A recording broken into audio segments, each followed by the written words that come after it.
Did you know that the average size of a Vancouver condo has shrunk by over 25% since 1994? Condos are getting smaller, it's not just in your head.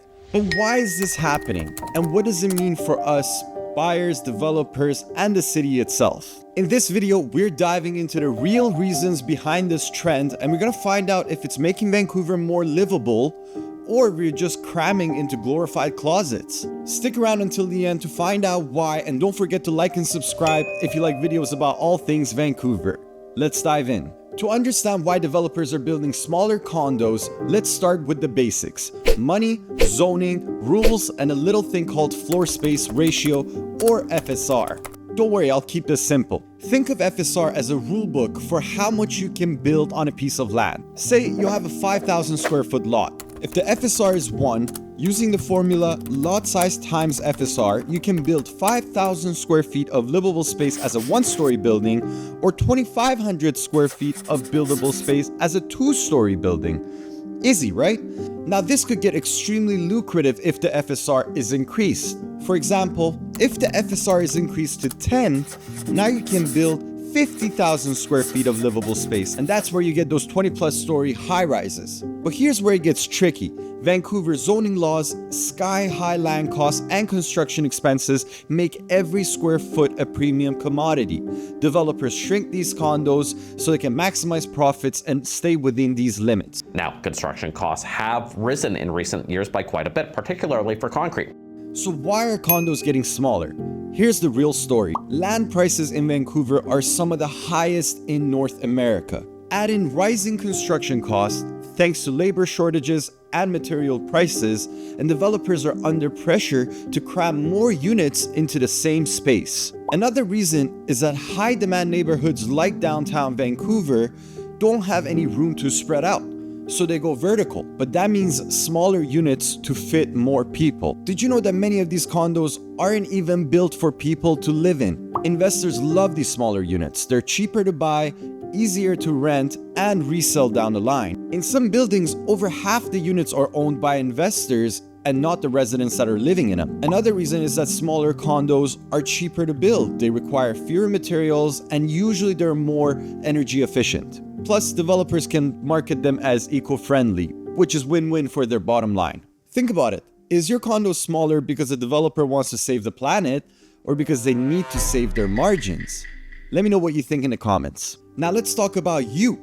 If you're in the market for a condo or living in one, you've probably faced the impact of this trend firsthand. Here's how shrinking condos are changing life for buyers and renters. Families in particular are finding it hard to make these small spaces work. How do you fit 2 kids and a dog into a 500, 600 square foot apartment? People have to constantly play furniture Tetris just to make these spaces functional and livable. Smaller condos don't always mean smaller price tags. In fact, the price per square foot is often higher than these larger homes.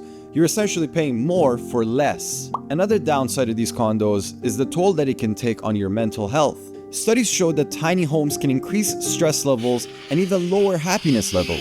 Ever feel like your walls are closing in? Well, you're not alone. But hey, it's not all bad. For some people, these smaller condos can offer some real advantages. For first-time homebuyers, a 500 square foot apartment may be the only way they can enter Vancouver's market, and many people take advantage of this and use it as their starter home. And in Vancouver, it's all about climbing the equity ladder, but that's a big topic on its own. I'll have another video on that in the future. Smaller condos often mean you're living closer to work, transit, and amenities. If location is the priority, the trade-off may be worth it. Take Brentwood as an example. Really high quality homes with truly breathtaking views, but it's only 560 square feet. But this wouldn't matter much because the whole community was designed for you to spend your social time in the shared areas. They have a massive party room that can be rented for free, 2 guest suites that are right beside it that you can book for your out-of-town guests, and you're just an elevator ride away from SkyTrain,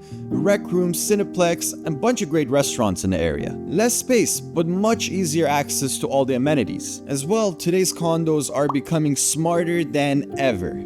Think fold-out beds, hidden storage, kitchen islands that double as your dining table, and layouts that make these small spaces surprisingly functional and livable.